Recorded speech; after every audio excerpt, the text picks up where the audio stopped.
Avofo maraina loras fatatrao izay atao Atoka mity aminao arakamay ko andao nde andao Ifianana ity angy tsy vitany kilalao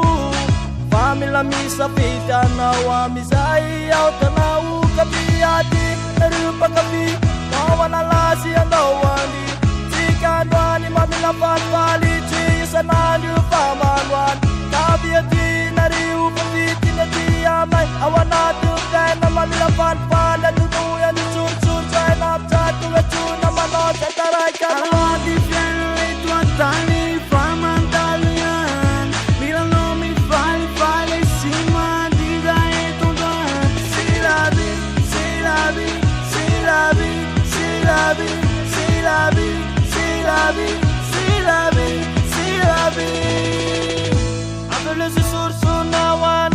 Kami fetu fatatsika androany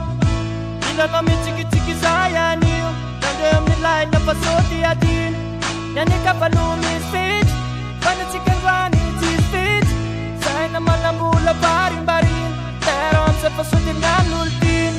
Fianatsika toko mila faly Adinoy zay sa padyana pitaly Itsangana ty angawandy Sisingatong et pamila pakady At sa nga nung yung tablan rip